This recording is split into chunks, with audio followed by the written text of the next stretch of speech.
Hi there, and welcome to The Daily Gardener, a daily almanac of garden history, literature, and small botanical joys.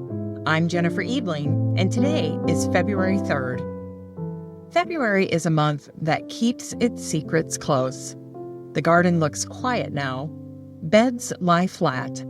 Specimens above ground chilled into behaving themselves. But nothing here is finished.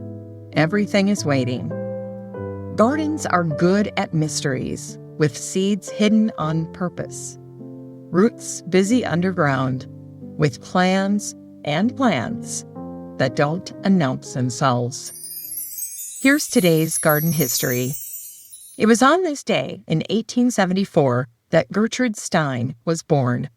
She's remembered for her language, for repetition, for rhythm, for meaning that circles back on itself. A rose is a rose, is a rose, is a rose. A curious phrase suggesting that something is simply what it is. But behind those words was a life shaped by gardens. Later in her life, Gertrude and Alice Toklas spent their summers at a house in the village of Bilignin in France. The garden there was formal, practical, demanding. And it was Alice who did the work. In her journals, Alice writes about learning the land slowly, losing crops to frost, arguing with farmers, refusing their advice at first, and then eventually learning why they were right. Experience, she wrote, is never at a bargain price. And there's a moment where she describes clearing a neglected corner of the vegetable garden. She pokes the soil with a stick, and the ground ripples, a snake's nest. That's February, the sense that something alive is hiding beneath the disorder, waiting, undisturbed, until someone looks closely enough. Gertrude once wrote, "Grass is always the most elegant, more elegant than rocks and trees. Grass, common, persistent, overlooked. In her hands, it becomes a declaration that what seems simplest in the garden may be what holds the most meaning." And it was on this day, in 1906, that Hilda Murrell was born. She was a rose grower in Shropshire, England, a designer of gardens, a scholar of old roses, a woman who trusted what careful observation could reveal.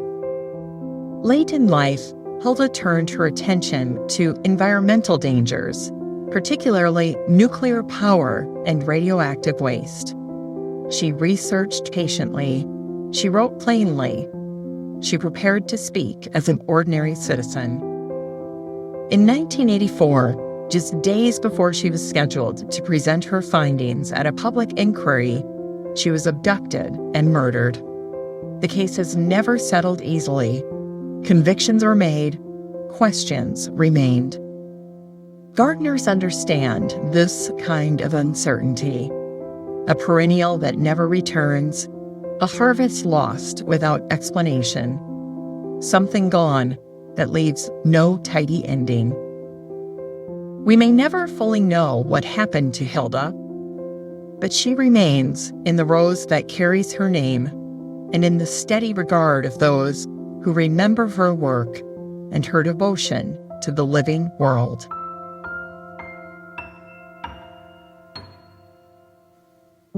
In today's Unearthed Words, we hear an excerpt from Rumi.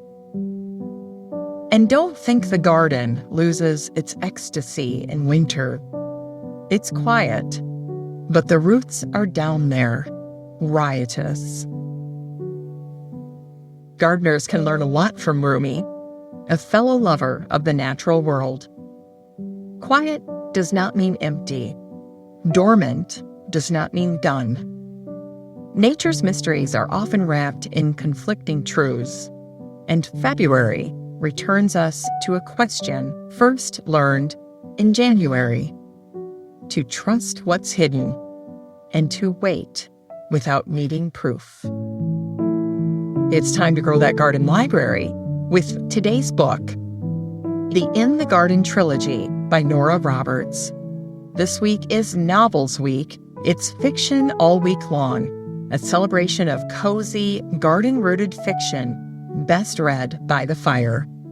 Today's recommendation is actually 3 books: Blue Dahlia, Black Rose, and Red Lily.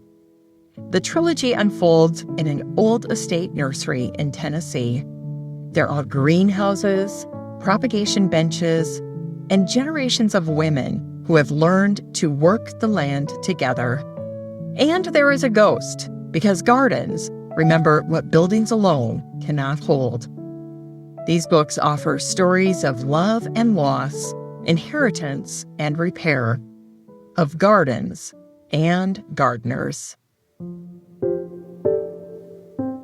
Finally, here's something sweet to ignite the little botanic spark in your heart. It was on this day in 1932 that a Los Angeles newspaper shared a small notice about a lecture that nearly didn't happen. It begins this way: nature lovers who were forced to miss the conservation program in November will have another chance. Adele Lewis Grant was coming to speak. Adele enhanced her talks by bringing specimens with her, bird skins, plant material gathered from years of study. And it feels like a modest scene when we look back on it today.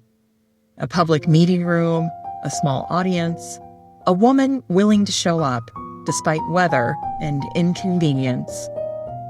Not every moment of influence announces itself. Some arrive quietly, like a lecture rescheduled, and leave lasting roots.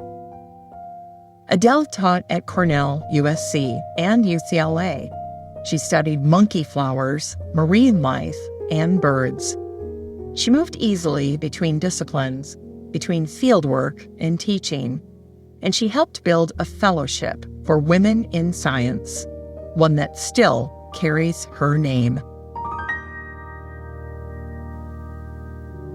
In closing, February Gardens ask us to live with what we don't yet know, to trust what's happening out of sight, to accept that some answers arrive slowly and some never fully at all.